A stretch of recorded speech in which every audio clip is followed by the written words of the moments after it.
Good evening, cigar lovers. It's Tam here again, and I'd like to start off by apologizing for the hiatus over the last fortnight. Unfortunately, much like Gulliver, I've been on my travels and didn't have time to do a review.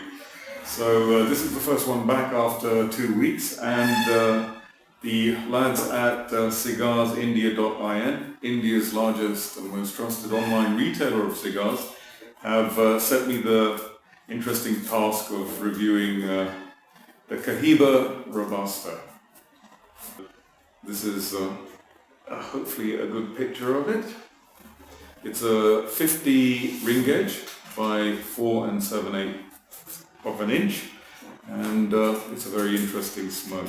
So this should be an enjoyable experience. Now, to save some time and not bore you inordinately, I've already carried out a review of another cigar within the Cohiba range, and that was the Siglo 2. So if you want some background and some history on the company and a perspective on the Cohiba Siglo 2, then please do click on the link below, and that should take you to that particular review and give you more details on the brand and the history of the cigar. So in this case, all I'll be doing is just going through the characteristics and the experience of this particular smoke. So I shall now just give it a pre-light review. First, look at the draw, look at the color, look at this, and assess the smell and characters of this smoke before actually lighting it. I'm getting sweet hay and a certain kind of funky barnyard smell again, not as pronounced as certain other cigars I've actually smoked, but it does have that sweet hay quality, a sweet hay smell, and that is one of the characteristics of, or commentators have said is one of the permeating characters of the Cohiba range. Not that there's anything wrong with it, it's just an interesting take on that particular cigar. So it's got that tangy quality, it's got that funky kind of smell, and it's got some sweetness as well to it. Even the capota, it has a tangy kind of quality to it. Nothing spicy, nothing peppery.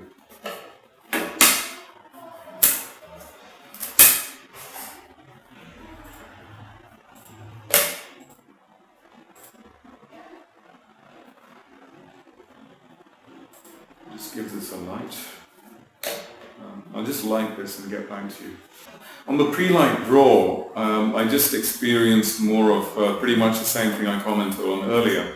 There is this sweetness, there's this hay kind of quality, and there's this tangy and funky kind of aroma to it. And that was on the pre-light draw. I thought I'd just go straight to it and light it and see what it's about now, after lighting it.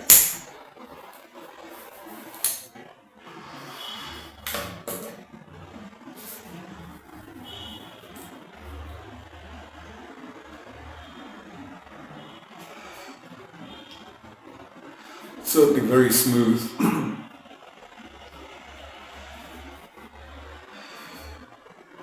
Construction is very good.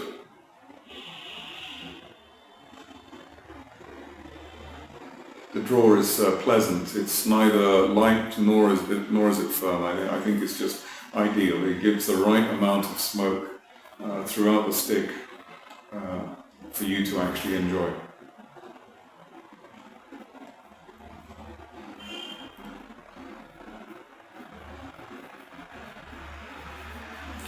Yeah, it's very. When I say it's smooth, it's almost to the point of being creamy smooth. It just slips through the palate and goes down very easily.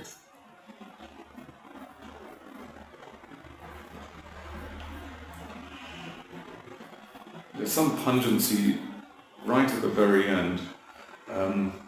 Just earlier, we did a review of, well, not a review, we just did a taste test experiment where we got a number of different items. So some of those characteristics perhaps residual characteristics are here. We had a number of items. We had some tea, we had some tea powder, or tea leaves actually, sorry, some cocoa beans, actually cocoa beans from the Ivory Coast. We had some, I grated some nutmeg and also had some cloves. And we just, in a round table manner, we just sampled them. We smelled them, tasted them, just to get some of the characteristics which we usually describe when we do these reviews for cigars, and which, as a cigar smoker, that you probably would like to pick up on as well. So this is a challenge we've set ourselves, just to get those items and try and compare those, or put those in the database of our mind, pick up those qualities when we actually do light up a smoke.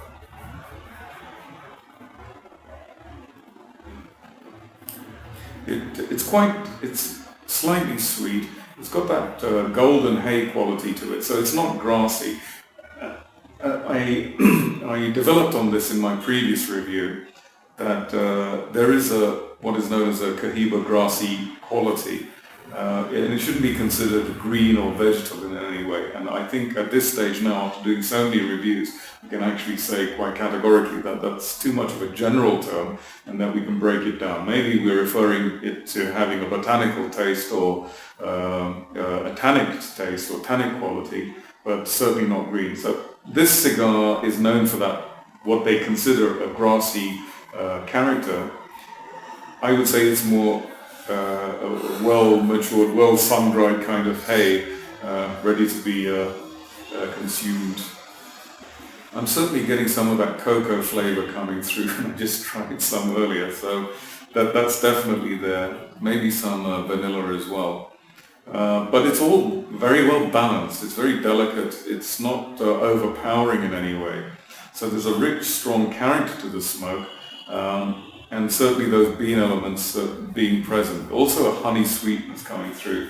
And I think that's a characteristic of the, when we say that grassy quality, it's hay, but hay is sweeter. I would assume so, than, or it certainly smells sweeter than just grass or lawn or that kind of green grass.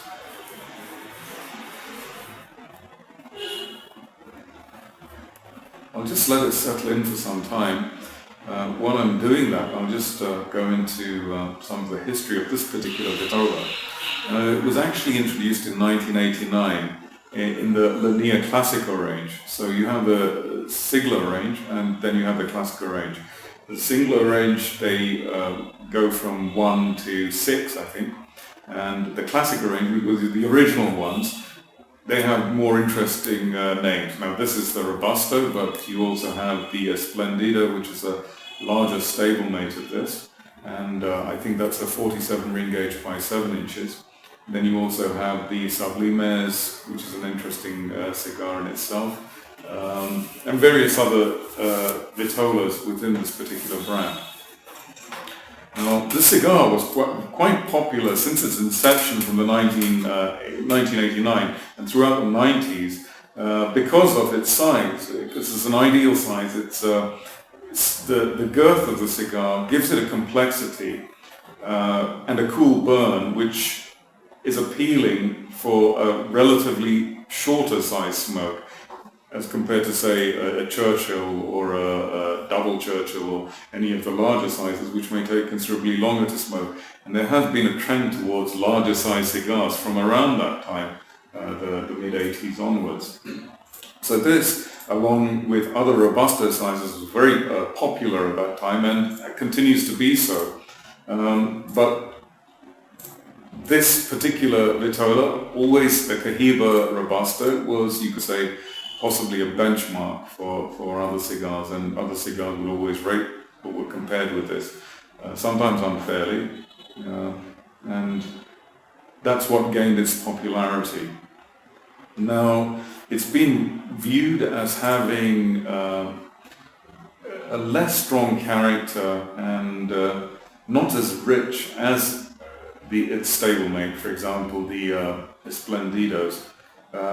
Simply because, again, of the size of that particular vitola, which is longer, 7 inches, and just marginally slimmer than this, but still providing a great deal of complexity. So you develop certain more characters in that cigar, which perhaps are not as pronounced in this particular size.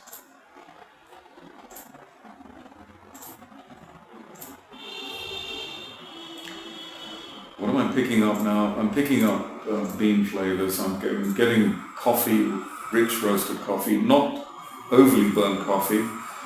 It's not bitter in any way. It's just a nice medium to full roast. Also, I'm getting some chocolate, some cocoa coming through it. And the sweetness again is kind of toned down. It's, well, not toned down, it's just very well balanced. So it's a medium heavy sweetness, you could say.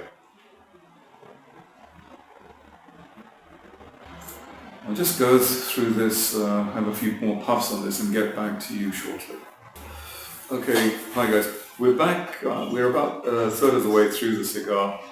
And all I can say is, excuse me, it's just such a well-balanced, smooth smoke. It's just unbelievable. There's nothing harsh about it. It's very pleasing. It has that sweet hay quality is still there. When I say that sweet hay quality, I don't mean or advise you, or even, I haven't done this, but not to go and consume it, not to eat it, not to chew on it. We're not cows or other sort of bovine animals. Just to smell it and get that experience, because that's where the character and the reference point is in identifying this cigar.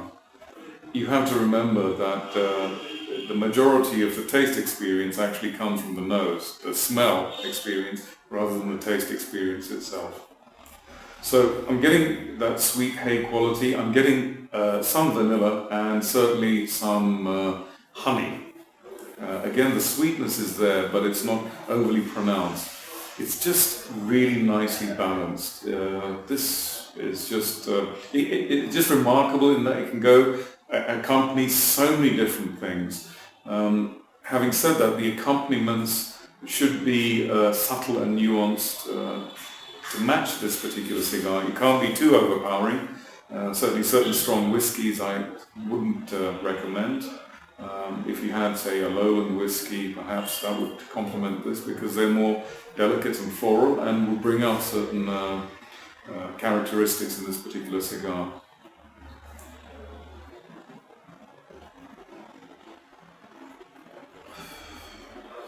Generally, the consensus is that these particular cigars are very well balanced when they're aged. If they're very well aged, they just taste sublime, and I wouldn't argue with that. I'm sure if you give it about 5 years or more, bearing in mind the periods of sickness, you could say, in the cigar, where certain deleterious characteristics in the cigar are actually being leached out through the aging process. The points where they are actually good, this would be sublime in this particular cigar, and just with cigars in general. If you go within those certain points where recommendations have been made to age them for a certain period, where you get these, say, nut characters like beans, or bean characters like coffee or cocoa, then for that particular period, try it, age it for that minimum period, and then try and have that smoke. This cigar, 5 years onwards, 15, 20, it would just be remarkable.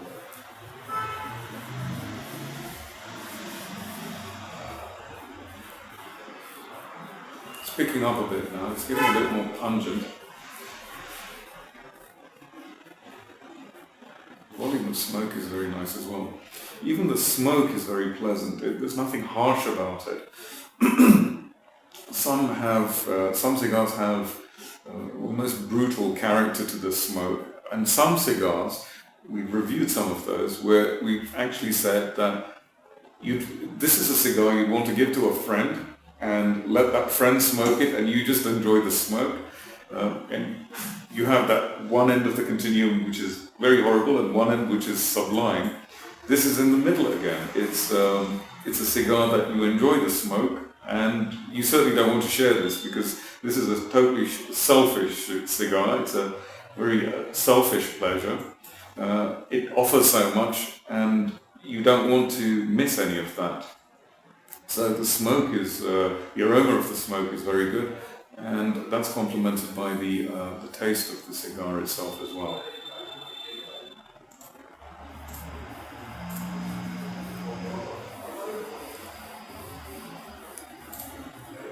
I'm picking up some more botanical characters in this what you could say is grassy or green. It's certainly not that. I think going down to it, it's actually more the tannic quality. The tea, if you have a tea, as I said, we've just tried some sample of tea which has been overbrewed slightly. This is the tannic quality coming through it. And as I've said before, through research and through some personal experience, that tannic quality gives a certain rigor and strength to the cigar which prepares it for aging. And you shouldn't be disappointed in it at the very start, because if you've aged it for about 15 to 20 years, what may start off as tannic produces a very sublime cigar 15 to 20 years later. I'll let this settle in some more and get back to you shortly. Well, we're pretty much coming to the end of the cigar. It's certainly picked up in terms of character and flavour, but it still remains beautifully well balanced. And I think one of the reasons I was discussing with my friends was that this is an indication of that maturation process, fermentation, 3 times with Cohiba, as opposed to the typical 2 times with most other cigars. And that's what gives it that, you could say, finesse and that balance.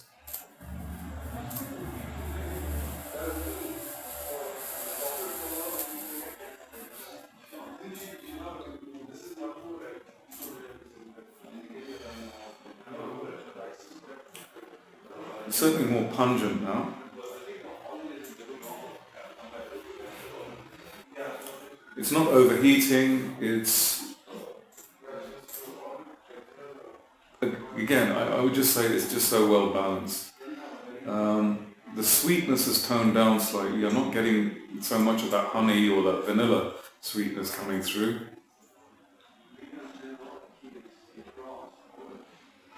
And that grassy quality, it's less of hay, you could say, that smell of hay, and more actual grass, or botanicals rather than say grass.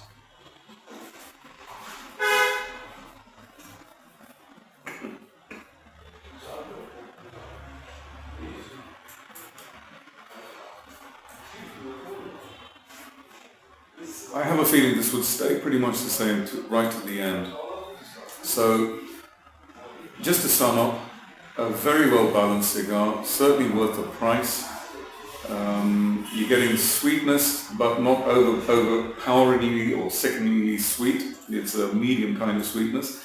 That sweet qualities are honey, the smell of hay, golden rich hay, and vanilla. Beans, a bit of coffee, and certainly some cocoa.